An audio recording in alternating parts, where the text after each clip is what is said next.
Doug Ottati. I teach at Davidson College in Davidson, North Carolina. And the latest book is Theology for Liberal Protestants, God the Creator. And I've been at Davidson now, I don't know, 5, 6 years, something like that. I used to teach for the personal equivalent of a lifetime at Union Theological Seminary in Richmond, Virginia. Wonderful. So what led you to write this book now? Well, what led me to write it is that I am a liberal Protestant, and I think that sometimes liberal Protestants are theologically a little challenged or deficient, that they pay more attention to social ethics, they pay more attention to sort of intuitive things that they think are right or wrong, and that they sometimes think that theology is a kind of ancillary or secondary head trip. And I think that one of the things that's made liberal Protestantism great is that it's represented a distinctive alternative and point of view that's theologically based. And so I thought I think it's in danger of losing that, so I thought I'd write this kind of a book. Great. How do you do theology in a pluralistic world? Well, very carefully, right? I mean, there are more different communities around. I think one thing that you want to keep in mind in a pluralistic world is that there are plenty of communities that disrespect and belittle things that are not themselves. And that's probably one of the great human default drives. That is, if I've got a community and you're in a different one, there must be something the matter with you. You want to look out for that. You've got Christological reasons not to think that's such a hot idea. Jesus crosses barriers and boundaries and so forth. You've got other theological reasons and just humane reasons to think differently than that. So one thing you want to be very careful of is to counteract the tendency of a lot of communities, sometimes one's own, sometimes others, to disrespect or belittle alternative communities, religions, and so forth. In the West today, you know, I mean, one real nice case study is Western attitudes toward Islam, and that turns out to be a big deal. Beyond that, I think what you want to do is enter into conversation with different religious communities, respect them as conversation partners in partners in a kind of common quest to try and know humanity in relation to God, something like that. Doesn't mean you always agree, doesn't mean you have to agree, but it's worth it to be in the conversation and it helps to advance the enterprise. So I think those two things really. First, you don't want to belittle or demean other communities. That's a primary thing. And next, well, you'd like to be in conversation with them and see what you find out. So you obviously know, as your introduction states, that the dominant narrative about liberal theology is that it's dying. Right. Or at least on its, if it's not dead already. So right. Do you think that's true, or is that just a myth? I think liberal Protestantism isn't dead, but it needs to be reconceived and it needs to be renewed, a little bit revitalized. I think one of the chief ways to do that is to pay attention to the theology. I think if liberal Protestantism doesn't represent a distinct alternative, then it's really got very little to contribute. The movement never threatened to become the major or dominant movement in Christianity any more than Presbyterianism did or Reformed tradition did. All these things I'm affiliated with never really threatened to become the dominant anything. Their reason for existence is to be a distinctive voice, in a sense, a distinctive voice in a choir of Christians, to sing the tune a little differently. And the way that liberal Protestants are supposed to sing it a little differently is they're supposed to engage a current culture, engage current scientific findings and other things, take them seriously, not run screaming out of the room when they hear about them or something like that, not get all defensive. And they're supposed to try and engage a social gospel. Those things are part of what hold this movement together, and to do it, they need to the movement needs to rethink its theological foundations once in a while. It's not done that so often recently, and so that's one of the reasons that I did it, and one of the reasons why I think it's important. I don't think liberal Protestantism is dying. I think it just needs to be renewed and reconfigured a little bit. It was never that large a group of people. I don't think it's ever going to be.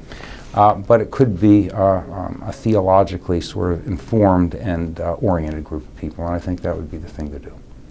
Yeah, you've already alluded to the fact that you claim a lot of what seem to be disparate labels. Yeah. Augustinian, Protestant, liberal, and Yeah. then finally Reformed. Sure. Not a lot of people would claim all those at once. Right. And I'm wondering sort of how you pull that off. Well, let me try and give it a shot here. I don't think there's any such thing as a liberal theology that's simply a liberal theology. It has to be a liberal something, right? That's because liberal really refers to certain ways of going about the enterprise. Free thinking, engage sciences and engage different arguments and so forth offered in culture. Don't be defensive about them. Historically, think that the world is historical. That is, things change. And particular movements come and go, particular species come and go, particular societies come and go. A social gospel, meaning that when you run into something in your society, it's not natural necessarily. It doesn't have to be that way. It could be different. It's a historically particular iteration, and so you can criticize and reform. There are things like that that go into liberal theology, a liberal stance. But that's not yet a whole theology. It has to be a liberal something. So a liberal Catholic. Well, there still are some, right? A liberal Lutheran. I think probably those exist too. Needs to be a liberal something. So what I thought is, okay, liberal Protestant. That's one thing we want to say. Protestant there meaning the Reformation of the 16th century. And meaning that, well, don't really think that the church is quite as authoritative as some other movements think, willing to care about the participation of lay people in the church in a big way. Certain sorts of characteristics of Protestant, and one of the biggest ones then finally is grace alone, meaning that you don't earn your way into heaven or earn your way in relation to God and so forth, or, quote Paul, you have no reason to boast ever. And that is not just Protestant, but that's also Augustinian. Augustinian meaning that you prioritize the God of grace. God is the God of grace. The reason that God creates a world is out of grace. People are sinners, but grace abounds and comes to get them. So God of grace, and that's a particular kind of Protestant, because Protestant doesn't simply mean, I think sometimes in upper Midwest people think it does, Lutheran and Calvinist. It doesn't mean that only. It also means Mennonite. It means radical church and so forth, but those are not grace alone denominations. So now we got liberal, Protestant, Augustinian. And then the last part is Reformed. Well, that's a particular take on grace alone Protestantism. It's not exactly like Lutheranism, and it's the group that I'm associated with. It has some other characteristics too. So really, to describe my position, you just need to string them all along. No one of them will carry all the water by itself. So drawing from those different streams, could you describe the constructive aspect of your theology and just sort of the constructive argument that you're making in God the Creator? Yeah, one basic part of the argument is that human beings are best understood when you understand they refer beyond themselves, they point beyond themselves. So you want to understand human beings in the world in relation to God. Hence the subtitle, God the Creator, right? So it turns out that if you try and understand human beings without that relation, or you try and understand the world without that relation, you understand them differently. One big thing in the theology is the whole thing's organized around basically a kind of symbolic portrait of God as Creator, Judge, Redeemer. And all things need to be related there. So if we want to say that people are good creatures, what you mean is they're creatures in relation to God who is a creator. Creation is creation in relation to creator, and so forth. There's always a relational aspect to it all the way through. And centered then, in a sense, on relatedness to God is one of the big things. Other aspects of the argument, well, it's reformed in the sense that I think intensify a theology of grace, a certain notion of sin, care about the sanctification in Christian life. It's reformed also in the sense that I think that church tradition, unquestionably superb, but never infallible, and always something that you can be critical about. The Scots Confession, when they talk about church councils, starts off by saying, as we do not rashly condemn what good men, and it was men, gathered together in lawful assemblies have handed down to us, so we do not receive uncritically whatever has been handed down to us under the name of the councils. That's the first sentence in the chapter on church councils. They're trying to say something positive, and they come up with a long sentence. It doesn't say anything positive. First thing it says is something critical. Well, that's a good Reformed thing to do. Want to receive that tradition, but don't trust it entirely, because, sin's radical and all that sort of stuff. Don't trust yourself entirely either, but don't trust that tradition entirely. So Reformed in that sense. and then liberal in the sense that open to contemporary sciences and inquiries, contemporary pictures of the cosmos, human species, things of that sort. So I'm trying to put those things together in as I proceed with a theology that's based in a relationship to God.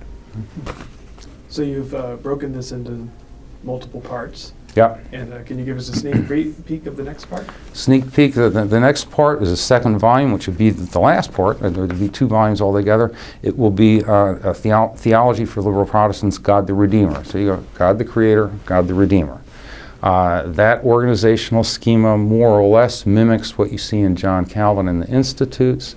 It also mimics Schleiermacher in the Christian Faith and a number of Reformed documents. In that next section, there's going to be a Christology. I will situate the talk about Jesus and talk about the Christ in terms of the longer covenant of grace. Covenant of grace that I think, in Reformed theology land anyway, extends from creation in Adam all the way to the end. They got these peculiar ideas, right, on the basis of Genesis 3:15, that since there's going to be enmity between the heel of the woman and the serpent and their offspring, it must mean that God showed up, found Adam and found Eve, and made a deal with them. And now they're on the same team again, and that's the beginning of the covenant of grace. So if that kind of stuff is right, and I agree that it's creative and somewhat fanciful exegesis, but I think it's good theology, it means that there never was a time or a place or a generation for whom God is not the God of grace. I think it's kind of fundamental. So Jesus Christ gets understood in that context. Adam, Noah, Abraham, all these sorts of things with the covenant of grace. In that sense, what Jesus Christ brings is not new. Right? It's the same thing. It is access to and knowledge of the God of grace. And then that's brought in a distinctive way. So one thing I'll do is situate the Christology in terms of the sweeping covenant of grace and claim that it's from the beginning, basically with creation, and right up to Colossians 1, the reconciliation of the whole cosmos. It's a big, big canvas on which to map your Christology. Other thing that'll be there is that I think Jesus is the reconciler, a very traditional term, meaning that he crosses barriers and boundaries to reconcile persons in conflict and so forth, and to invite them into a community that tries to hold this motley crew together. Probably pretty hard to hold the motley crew together, but nevertheless gives it a shot.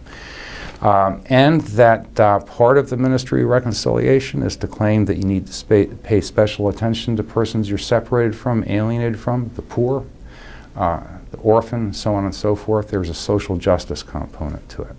So we'll talk about that in Christology. There'll be some other things, interpretation of the Ten Commandments, interpretation of prayer. You know, that's where those things go typically in a Protestant theology. I'll claim that the reason to be moral is gratitude for gifts and thankfulness for gifts. It's not to get yourself to heaven. It's not to recommend yourself. It's not any of that. It's not to be anxious about it all. It's to go ahead and give it an honest shot to try and follow those rules and so forth, because they make for a good life, and to do it out of out of gratitude for gifts. Some things about the church, but maybe you don't have to say all that. The end. Okay, that might be kind of fun to talk about the end. I don't think there's just one. There's, for instance, the end of my life. I die. We don't have to imagine that. All we have to do is wait. So there's the death of the person. There's the death of a community, a nation, so on and so forth. There's the end of human history.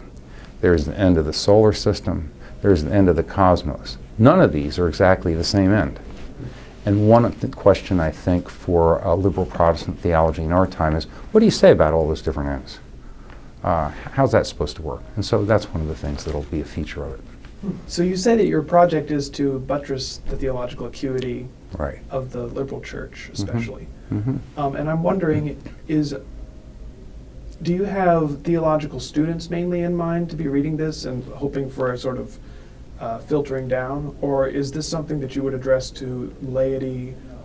I guess in the Presbyterian Church we're all laity, but yeah. Everyone. Well, you know, what I tried to do is I tried to write a rigorous text that was somewhat uncluttered so that it wouldn't just be for professors, you know, but that it would be rigorous. Now, that's a kind of a tricky little thing there. And I tried to write it so that it could be used to train seminarians and people who are students and stuff. And I think that probably works. I put a lot of the technical things in notes and things of that sort, and tried to develop a style of writing that, while I hope it's precise, is also sufficiently flexible and once in a while a little zippy maybe for that purpose. Could someone pick it up who's not really in theological school at all and read it? Yeah, I think so. Now, do I expect tons of them to do it? Well, I don't know. You don't know, it's kind of thick, I mean, it's a little discouraging in that respect. But it is broken up into propositions that could either send them running screaming out of the room, or they might think, well, I don't have to read the whole thing. I can just read a proposition or two as I go along and put it down. If you read it that way, well, then I think almost anybody can get through it. Maybe they skip some of the method sections or something like that. So I hope that it has some range. It is a systematic theology, which as a genre tries to give a more or less comprehensive interpretation of Christian believing Christian life. It's not a monograph. It's not just a quick sort of journalistic article or something, so it doesn't have as much maybe as much appeal to wide ranges of readers, but I hope that it goes beyond academics and students a little bit. Did you see it being used in different denominational settings, like Lutheran setting? Yeah, I think so. It's going to depend on what someone wants to do in their course. They might want to have more than one sort of theology in there. They might want to have an illustration of something that's liberal and Protestant. So yeah, I could see it being used in different sorts of denominational settings. If I might say to my Lutheran friends that they shouldn't substitute it for work in Lutheran theology on the part of their students. I don't think they will. And I think there's very little danger of that, actually, but just in case any of them were thinking of just throwing over completely to Reformed and liberal, they probably shouldn't do it. They're Lutheran. But I think that there'll be ways in which they can be used in other denominational settings. Yeah.